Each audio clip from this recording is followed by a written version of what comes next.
Literally, they be getting us twisted all the time. Is yours coach today out there? Yeah. Are you coach today? I got you over here. Oh, you got me right here?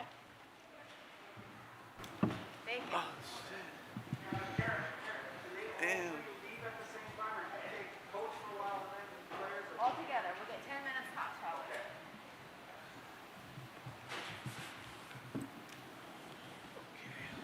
Okay. This is my water. Hasn't been used. We're going to go ahead and get started here with the Ohio State. I'm going to ask Coach Day to give an opening remark, and then we'll open up the floor for questions. If you have a question, please raise your hand. We'll bring a mic to you, and please state both your name and your media outlet when asking a question. Coach Day, can you give a general remark about today's game? Yeah, I'm just very proud of the coaching staff, the players, and the leaders of this team for playing the way we did, especially in the second half and winning this game.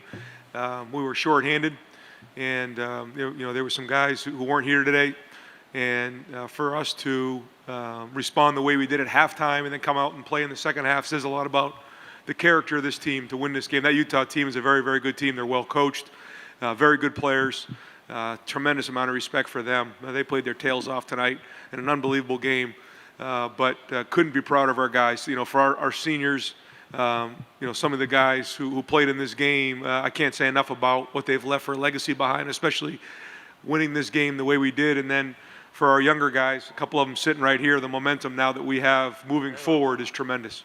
We had a lot of work to do in the offseason, but we found out a little bit about our team in the second half here. Okay, we'll take our first question here from the front in the black.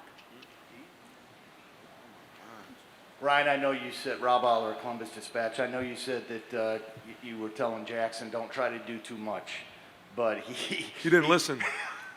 He kind of did. Did you see that he did rise to the occasion in terms of the other guys being gone and did feel like he needed to or to do that? I think Jackson's done what he's done all year, and that's just play within himself. But certainly some of the plays he made tonight was tremendous. We leaned on him a lot. At one point, I asked him, are you tired? On the play there where Clark caught him, and he looked at me like, what are you asking me for? Like, are you crazy? He went right back out there and played one of the best games probably in the history of the Rose Bowl. But I also thought CJ and he just have a great connection. They have a great feel, and I think there's a lot of trust there that's been built over the year. And I think it happened a little bit, in that Nebraska game. Hey, who knows? You have to ask them. Maybe it happened last year. I don't know. But they read each other really well, and they got a special connection. I mean, the throw on the touchdown pass, the inside slot fade, the throw and the catch there is probably as good as I've ever seen in a big-time spot. Jackson, how about you? Did you feel like you had to fill in the blanks, so to speak, with Chris being gone and Garrett? Honestly, I just, trust the process, trust the coach is going to put me in the right opportunity, that CJ is going to put me in the right opportunity, and just, taking advantage of every opportunity that I get. I mean, that's the only thing I can do, really, and, it worked out, so. Our next question is from Bill up front. Bill Rabinowitz, Columbus Dispatch. For Ryan, you guys came in depleted. You were coming off the loss. You get down 14-0. Are you worried at that point that this could be not just not a good game or a loss, but what it means for the offseason? And how important was it to respond the way you did? I think it's huge. I worried, I don't know. But I knew that what an unbelievable opportunity. Like you said, down a bunch of guys, down some numbers in this spot. I kind of took a step back. I mean, obviously I was driving hard, but I also at halftime, there was a bunch of guys in that locker room that stepped up in a big way. And we talked about how, in that 2019 Big Ten championship game against Wisconsin, a bunch of guys did that. That same thing happened at halftime of this game. And when you can that type of leadership from within, that's when you can do whatever you want. And I think as we springboard into this offseason, that's the part that we're really going to go back upon in this game is the leadership that drove us in the second half that we weren't going to be denied. And two of them are sitting right here. And if we want to get to where we want to be next year, we certainly have it's a long way away from now, but I'm already thinking about that first game, and what that means is the leadership from these two guys has got to really springboard, especially the way they played in the second half of this game, or really in the entire game, is really going to build some momentum. And for CJ, that word springboard, I mean, you were playing today with Jackson, but also new receivers. Marvin catches 3 touchdown passes. Could you kind of describe the chemistry you have with him, how important he was to this game, and what this game can mean for next year? Yeah, first of all, I just want to give all glory to God. And then, we built that connection probably all the way back in we came in as freshmen together, came in early. We were throwing at the Woody like our first day, and then scout team last year is like we really built it.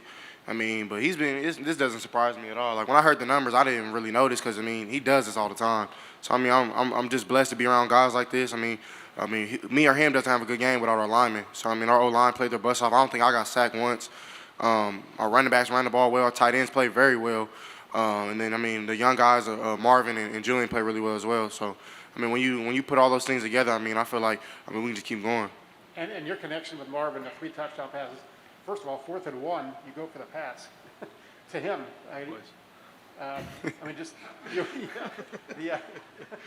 The connection you have with Marvin. Yeah, I call Marv route man Marv. His routes are amazing. Especially against a good corner like number 8. I know number 2, he had a decent game as well, filling in that spot. Respected their defense, but I think when my guys are rolling, I think we're pretty much unstoppable. But we got to go out there and prove that. You know what I'm saying? So Marv had a great game. He showed y'all a little glimpse, but he has way more in his bag. Julian, I know he popped his little shoulder out, but he has way more in his bag as well. So I know that they'll hit their peak next year. So you have a question up here in the front from Nick. Nick Hamilton, Nightcast Media. Congratulations to all of you. My question is for CJ and Jackson.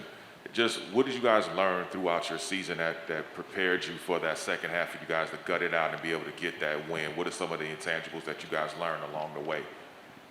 Yeah, I'll start. Every game, you always have ups and downs. We opened out the season like that.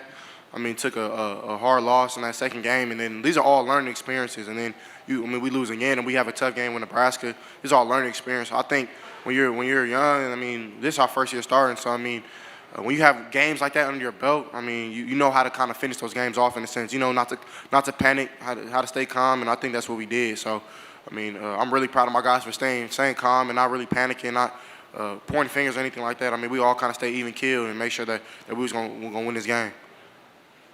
Yeah, our team's built on fighting, so it doesn't matter if we're up, down. We were down in the first half, but we just had to stay level-headed and keep fighting. So. Okay, we have another question in the back, and then we're going to go in the front. Question for Coach Day, Brendan Gulick, Buckeyes Now on Sports Illustrated. Coach, I know we're talking a lot of offense, and for good reason, but the defense in the second half looked like an entirely different unit than what you had in the first 30 minutes, particularly Tommy Eichenberg. Can you tell us what you were impressed about the way he played tonight? Well, like you said, I thought in the second half they made up their mind on defense that they were going to play different. It happened in the locker room. I heard it, and I got out of the way. And then they played with a different toughness, and we talked about playing fast and violent.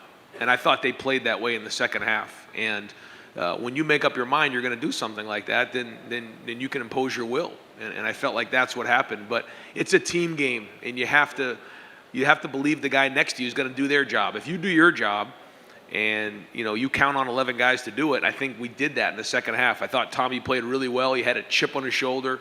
I thought Cade Stover, stepping in at linebacker, had a chip on his shoulder. And then the D-line at one point really imposed their will. And I think if we can start becoming more consistent in that area and having that mentality and hopefully building into the off season here, then we got a chance to have a really good defense next year. But those are the things that we're really going to have to hammer home, over the next few months into spring ball and in the preseason.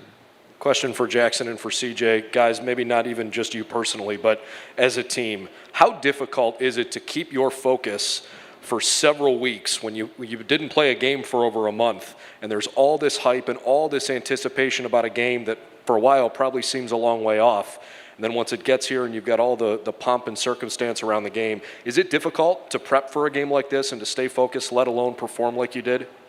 I think what motivated us, wasn't just this game, but the previous game. So I know that was my motivation, just getting that bad taste out of our team's mouth and ending the season the right way, sending the seniors out the right way. And that was probably the most important thing for me. So I'm super blessed to. And then on top of that, this is the Rose Bowl, man. Like, you know what I'm saying? This is where legendary games are being played. So if you ain't motivated to play it, I probably think I'll question your love of the game. You know what I mean? So I every game that I go out there, I try to do my best, make sure I prepare the right way and do the right things. Because you never know what can happen in the game. So I mean, my job is to lead the team, lead our offense, and then I gotta watch everything. I gotta do everything that I need to do to make sure I lead the offense on the field. We have time for 2 more questions. We'll take one from up front here.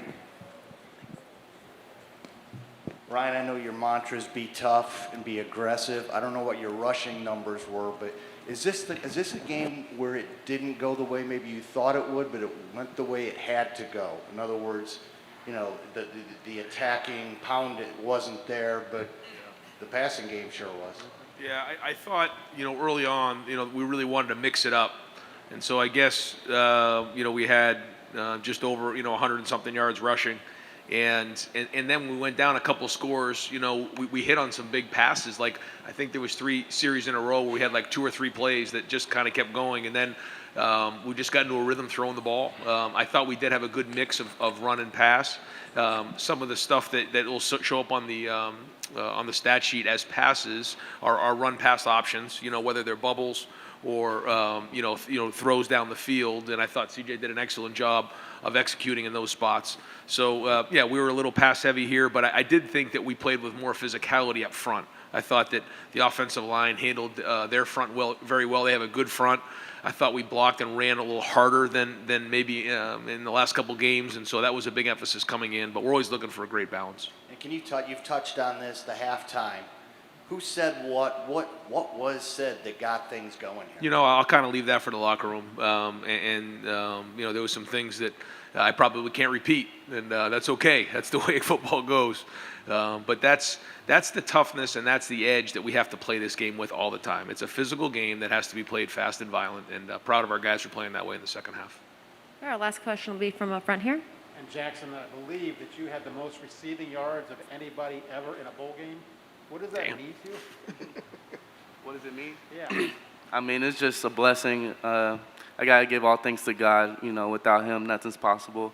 Got to give thanks, to Coach and CJ, of course, for giving me the opportunities. And, the O-line, I mean, it's not just me. I couldn't have done it without them. I just try to take in every moment, every time the ball's in the air. And, I feel like I did that today. So, it's a blessing. And Ryan, 2 quickies. How's Lathan? It looked like a bad injury. Lathan Ransom. Yeah. I don't know exactly what happened, but it was similar to Josh Proctor, and just standing over him, it just shows you what a tough game this is. And so prayers go out to Lathan and his family, and him hopefully gets a quick recovery in this area. And it was 2 times on 4th and 1 you went for the pass? Well, honestly, CJ at one point said, the play that we called on 4th down, he liked it early on. I was a little concerned it was loud. I'm not sure what they were going to go into, but, he was looking for his guy over here, and he liked that call early on. And so, really what it is making sure guys feel comfortable with the calls. And he was asking for it, and I think it was 4th and 3, and my heart was in my throat. It was, I think we were on the 40-something yard line, but I put my faith in these 2 guys, and they delivered, and that's what it's all about. Okay, that wraps us up. Thank you, CJ Jackson and Coach Day.